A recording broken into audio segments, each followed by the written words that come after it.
taking the message to Parliament.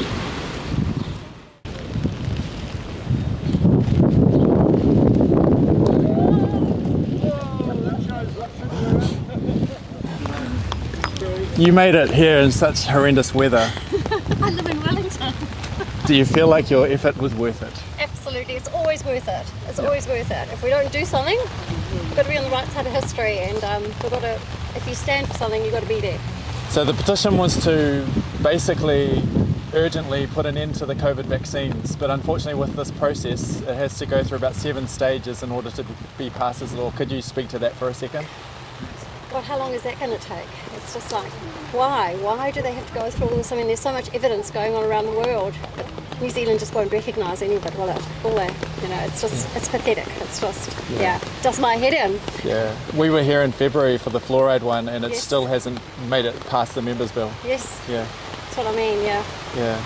It's just like, what are they waiting for? Yeah, g'day. My name's Greg Zheshnievsky, and today we're handing over a petition to urgently withdraw the COVID injectable products. And New Zealand First MP Jenny Marcroft has agreed to sponsor it into the House on behalf of the New Zealand First Caucus. So that means, well, any petition needs a sponsor in order to get it into the House, and then it will be passed on to the Petitions Committee to then consider it, and I will be invariably asked to provide my reasons, and that will be provided to them early in the new year, and hopefully they come down with the view that the COVID injectable products are not safe, nor effective, nor fit for purpose. I'm here because I think it's really important that the COVID injections are stopped immediately. I think they're doing harm. There's a lot of evidence they're doing harm, and it's been overlooked, and I think that we need to stop giving them until all of that evidence is absolutely thoroughly gone through, scrutinised, and it will be proven that they're doing more harm than good, and so we need to stop it now before more people are injured, and it's just so important. I come here on this hideous day to support that. Yeah.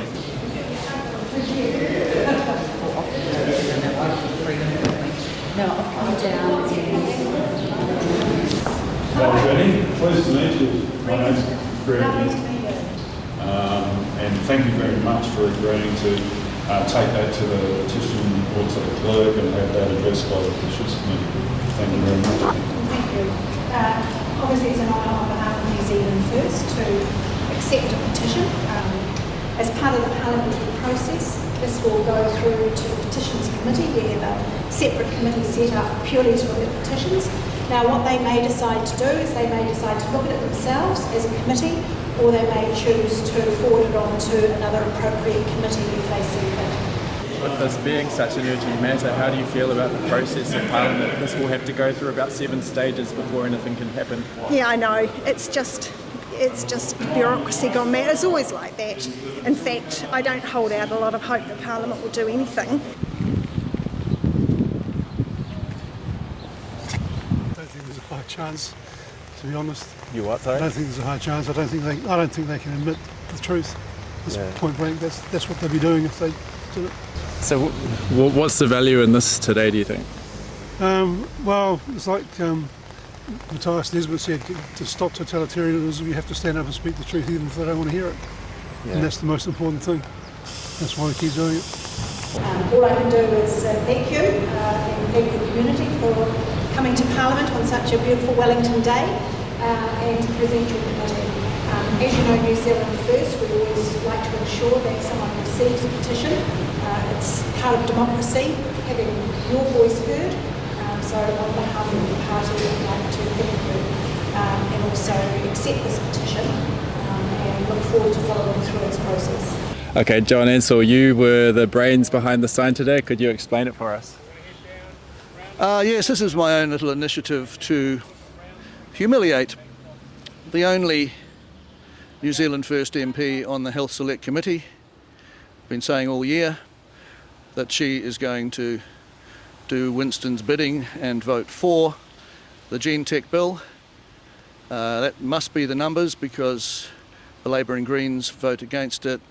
National Act vote for it. So New Zealand First, the kingmakers, have the pivotal vote. She has effectively admitted that. She said, "We only agreed as long as there were strong safeguards," or words to that effect. I said, "And yet you voted for it without any safeguards whatsoever." So why do you think New Zealand First received the petition today? Because they wanted a virtue signal to give the impression to the people whose votes they need at the next election, the ones they conned at the last election, that they're on their side, despite the fact that they set up an inquiry where they made sure that the Commissioner did not enforce his absolute right to force Comrade Ardern et al. To account for her crimes. Funny that. And so I see all this stuff, and this is why I seem like such an angry man, but I'm very happy today to see that exposed. With this process here, once a petition gets handed over, it has to go through about 7 stages before it has a chance of becoming law. Yeah. What are your thoughts of that? Oh, it's got no chance. The point is the opportunity to humiliate the bastards who claim to be on our side.